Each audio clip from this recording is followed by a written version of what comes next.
If you are like most parents of kids with big emotions, your mind automatically goes to the things you think you should be doing better. You might be saying to yourself, why can't I stay calmer? I know my kids need me to be calm, but I keep messing up. You may be constantly wondering if you did the right thing or how your actions are going to mess up your child later. You might be seeing your friends or other family members who are parenting and it seems so easy for them, and you wonder what it is about you that makes it harder for you. But here's what I want you to hear very clearly. You already have strengths, powerful ones, that are positively shaping your child's life. You may not be focusing on them because the human brain is wired to focus on the things that are wrong or bad. It's a protective mechanism that we have that obviously doesn't always serve us as well as it did in caveman days where we really had to be worried about our true survival. But it is possible and it doesn't take that much energy to start to notice your strengths. So today I'm going to talk about 4 parenting strengths that I see when I'm working specifically with parents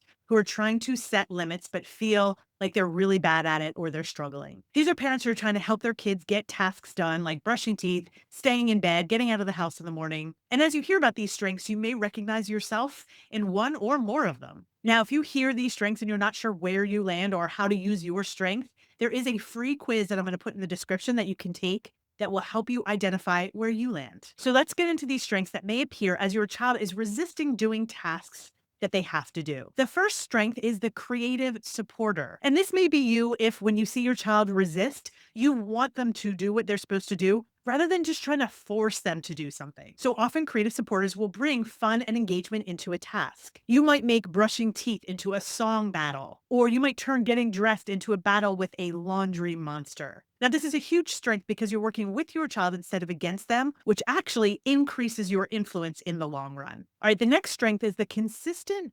reminderer. This is you if when your child is resisting, you remind them of what they have to do and you don't give up until that task gets done. And this is a strength because you are creating security through reliability. Your child knows they can count on you to stick with something. You are persistent and you are dependable. You follow through and you don't let important things slide. And that helps your child feel safe. Now, a third strength is an empathetic supporter. So if your child is resisting, you really empathize with their feeling, with how uncomfortable this task is, or how much they don't want to do it. You know it's boring or uncomfortable and you feel for them. Now, this is a strength because you help your child feel seen and accepted and supported, especially when they're struggling. And that type of connection is really important for a child. The fourth strength is called a structured, steady hand. Now, this is where if your child is resisting, you may create a structure or a visual reminder of what has to get done. You know that kids thrive on routine and clarity, and you create a predictable environment where your child can really flourish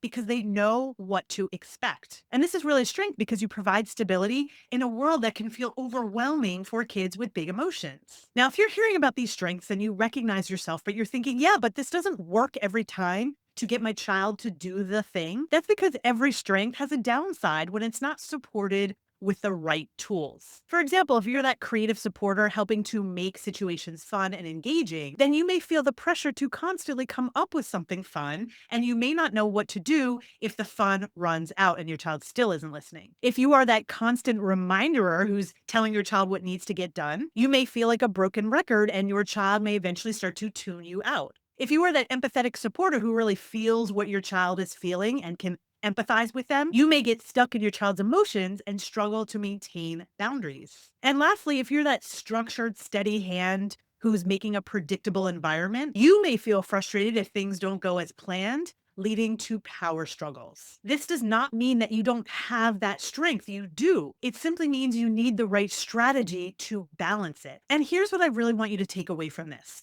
We parent best when we add to our strengths, not when we try to get ourselves to change or be someone that we're not. So much parenting advice tells us who we should be and what we should be doing, which is going to be really hard for us if it doesn't align with who we are and the strengths that we naturally have. So I encourage you to become a more intentional version of who you already are. Because when you notice and use your strengths, you'll feel more confident, and that's going to translate to your child feeling better. When you are aligning with your strengths, your responses are going to become more consistent, not because you're trying harder, but because you're aligning with who you naturally are. And most importantly, you're going to feel so much better as a parent because you're no longer fighting your instincts, you're using them. So, in the moment when things aren't going well, instead of thinking, what do I do now? Think, how can I use my strengths to lead through this moment? Now, as promised, if you want to understand a little bit more about your strength and how to balance it with strategies that really take advantage of the thing that you're naturally good at, I do have a free quiz for you, and you can find it below the video in the description. It's a powerful next step that can actually reduce the amount of energy that you're currently spending as a parent. And subscribe for more support for you and your child as you are raising children with big emotions. I'll see you again next time.